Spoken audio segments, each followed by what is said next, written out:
ముద్రగడ్డ పద్మనాభం గారి సంస్కరణ సభ జరిగిందో ఆ సంస్కరణ సభలో నేను వెళ్ళటం జరిగింది.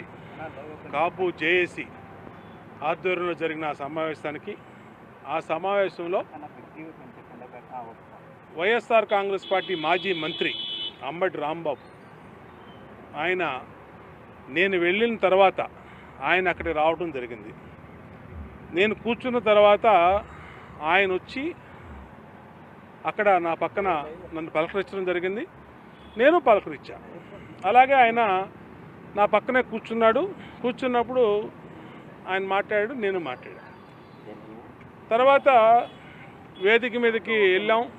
ముద్రగడ్డ పద్మనాభం గారి చిత్రపటానికి నివాళులు అర్పించాం. అది అన్నింటిలో విజువల్స్ వచ్చినాయి, మేము కూర్చున్న విజువల్స్ వచ్చినాయి, అలాగే మాట్లాడుకున్నటువంటి ఇది వచ్చింది.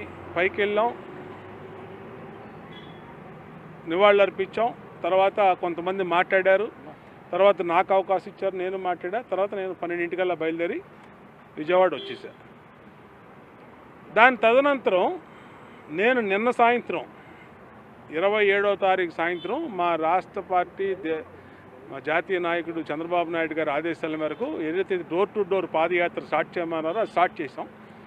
అక్కడే నేను మీడియాతో మాట్లాడింది. ఈలోపు కొన్ని మీడియాలు స్క్రోలింగ్లు, స్టోరీలు, వాళ్ళ ఉద్దేశాలు, వాళ్ళ ఇష్టాలు అన్నీ కూడా వాళ్ళ ఇష్టం వచ్చినట్టు ఇచ్చేశారు.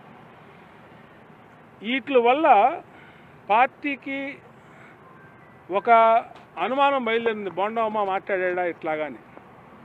నేను అసలు అదే అడిగా. ఇప్పుడు నేను ఎక్కడ మాట్లాడానో, ఏ వీడియోలో అయినా కానీ, ఏ ఛానల్లో కానీ, ఏ సోషల్ మీడియాలో కానీ, ఏ సెల్ఫీ వీడియోలో కానీ మాట్లాడానో చూడమని అని చెప్పడం జరిగింది. ఈ సోషల్ మీడియాలో కొన్ని దుష్టశక్తులు చేసినటువంటి ఓవర్ హైప్ వల్ల పార్టీ రాష్ట్ర పార్టీ అధ్యక్షుడు పల్లా శ్రీనివాస్ గారిని, ఇరిగేషన్ శాఖ మంత్రి నిమ్మల రామానాయుడు గారిని నాతో వివరణ తీసుకోమని చంద్రబాబు నాయుడు గారు ఆదేశించారు. వారి ఆదేశం ప్రకారం ఇవాళ 4ంటికి టైం ఇచ్చారు. 4ంటికి రమ్మన్నారు. 4ంటికి వచ్చాం. వాళ్ళతో కూర్చున్నాం. అన్ని విషయాలు అడిగారు, అన్ని విషయాలు చెప్పాం.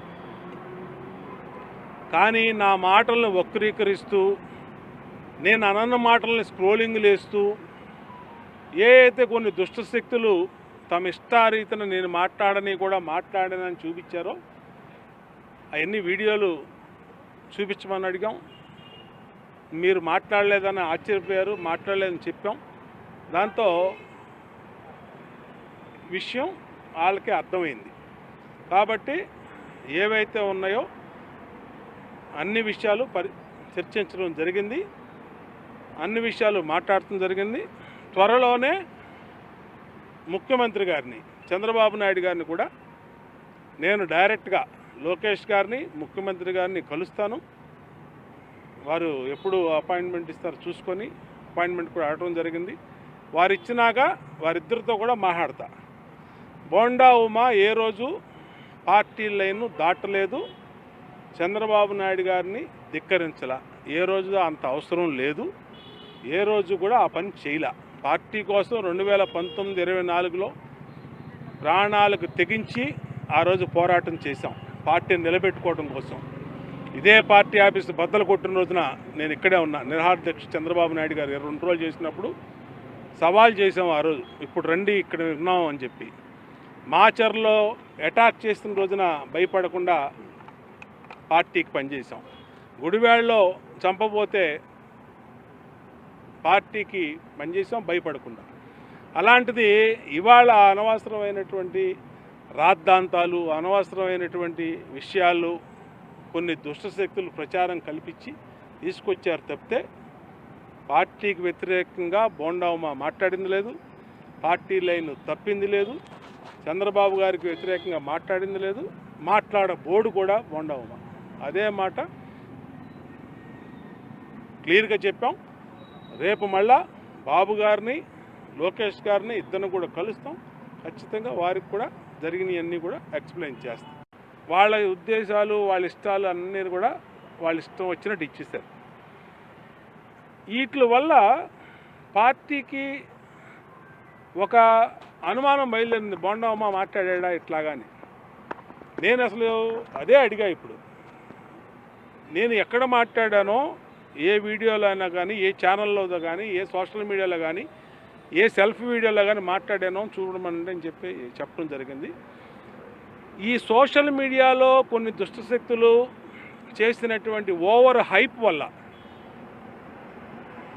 పార్టీ రాష్ట్ర పార్టీ అధ్యక్షుడు పల్లా శ్రీనివాస్ గారిని, ఇరిగేషన్ శాఖ మంత్రి నిమ్మల రామానాయుడు గారిని నాతో వివరణ తీసుకోమని చంద్రబాబు నాయుడు గారు ఆదేశించారు.